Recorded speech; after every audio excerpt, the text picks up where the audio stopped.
There are three problems that everyone on this planet Earth deal with: waking up to an alarm, failing a quiz that you didn't prepare yourself for, and I anxiety. look dead and I feel dead. If you're not familiar with anxiety, Google defines it as experiencing worry, unease, or nervousness, typically about an imminent event or something with a certain outcome. There are two types of anxiety: the one that everyone experiences when feeling nervous or pressured in a given situation, and there's the more serious anxiety disorders like social anxiety, generalized anxiety disorder, and phobias, where people are physically incapable of doing anything without feeling anxious, scared, nervous, and other things. Just things that relate to anxiety. Anxiety is also one of the leading causes of depression, and we all know that depression can cause changes in work ethic, affect our relationship with family and friends, and most importantly, suicidal thoughts. Did you know that 260 million people worldwide suffer from anxiety disorders? Did you know that Brazil has 260 million people? I didn't. I just went on Google and searched up how many people worldwide suffer from anxiety disorders and what's the population of Brazil or something. Yeah, I know. Google is great. Imagine that. Ima- Imagine walking around Brazil and everyone is going through worry and unease. I personally haven't dealt with an anxiety disorder, but I've seen people suffer in real life and online. Many teenagers and adults go through anxiety, whether it's going to a party not knowing what to do, or doing a presentation and shriveling up in fear, and it can even be as simple as talking to someone on the phone.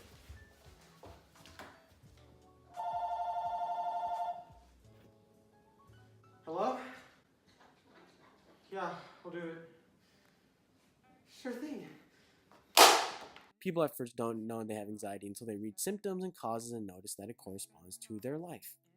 Symptoms of anxiety include nervousness, as stated before, restlessness, panic attacks, rapid heart rate, hyperventilating, sweating, shaking, fatigue, weakness, dizziness, difficulty concentrating, sleep problems, nausea, and feeling too cold or hot, which in Spanish terms is a no me gusta.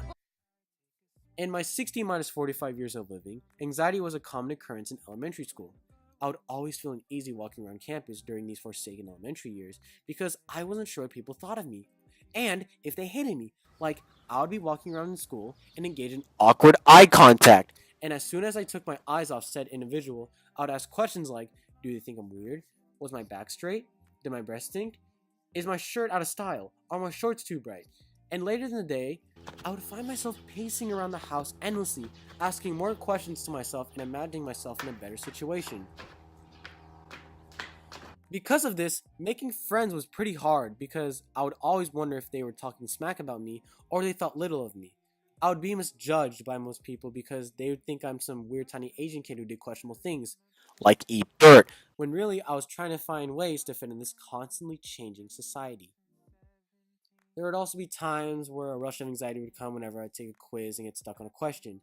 For example, everything I put in the calculation and the answer that I wasn't comfortable with, I wouldn't get an answer that I can guess and check with because some of the terms aren't directly implied, and there would be problems I wouldn't be familiar with that I would figure out the day after the quiz. What? This isn't a story about how math should be easier than it is right now, or how my elementary years were a problematic time of my life.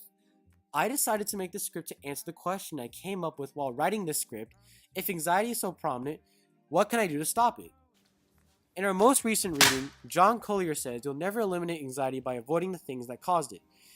We can do this by fixing our work habits because if you're an AP Euro, that reading isn't going to read itself, and doing it at lunch in hindsight is not that great unless you're in the top 10 in your class and have photographic memory. Many people that have anxiety also feel like they have no control in their life. For example, being indecisive on what clothes to wear, procrastinating because they believe the work that was given to them was too long, and even drifting off on a conversation because they can't come up with a topic that's engaging. In a TEDx talk by Olivia Heems, she says, A way to overcome indecision and this lack of control in life is to do it badly. but wait, wouldn't this build up my anxiety? Because I'm just making mistakes that can alter my life. I found this interesting because later she states it speeds up your decision making and catapults you straight into action. Otherwise, you could spend hours deciding how you should go about doing something. This can make you afraid to even begin. I noticed that people believe that everything has to be perfect, which is not the case at all. Because if you do something badly, you can get work done more efficiently and you're willing to take risk. If you look at a hobby that you're good at, be honest with yourself. Were you always that good?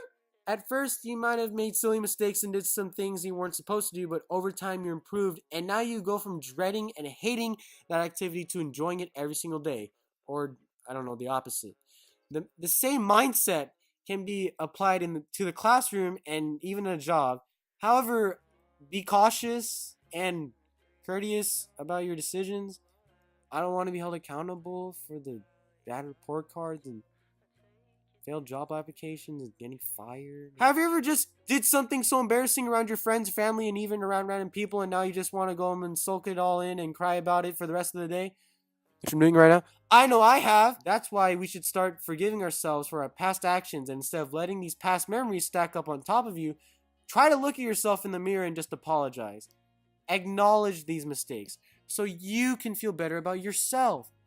I'm sorry for not passing it to you and airballing a 3 at the last second, even though we were down by 20. I'm sorry for breaking 2 trumpets. Now I know to value everything, even if it's just a piece of metal that makes noise. And I'm sorry that every day can't be a happy day, and that maybe I just need to be more optimistic and just have a smile. Talking helps, and the most important thing to do is to talk to a friend, family member, teacher, therapist, counselor, or even a custodian about your situation.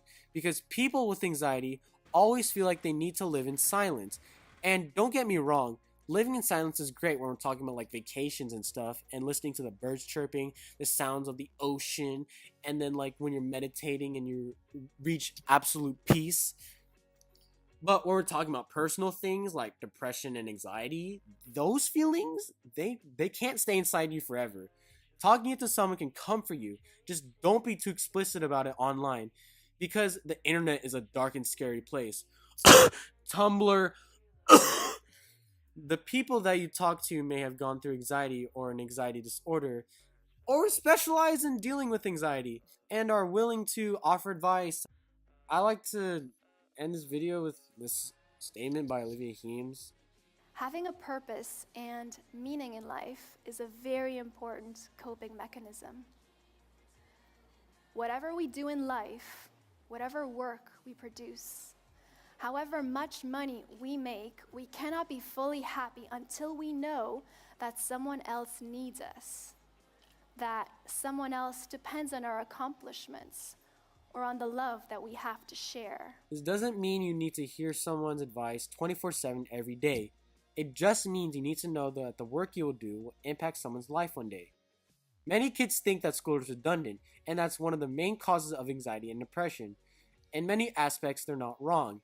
Maybe it's with like friends, teachers, and just like toxic hostility or like, not hostility, but like a toxic environment, you know? But if you put in the work and like get a B and higher, let's say, you can make your teacher happy. By doing that, you're setting yourself up for success, whether you're going to the military, going to college, and by doing that, you and your friends and your family will be happy.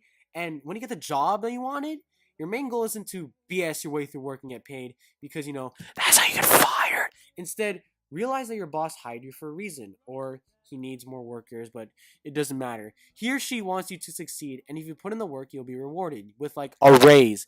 I may not be a psychologist or the smartest kid in the class of 2021, but I do know from like teachers and link crew leaders that if you set a goal for yourself and pursue it, anxiety will only be a small obstacle instead of an impenetrable wall that you can't get past.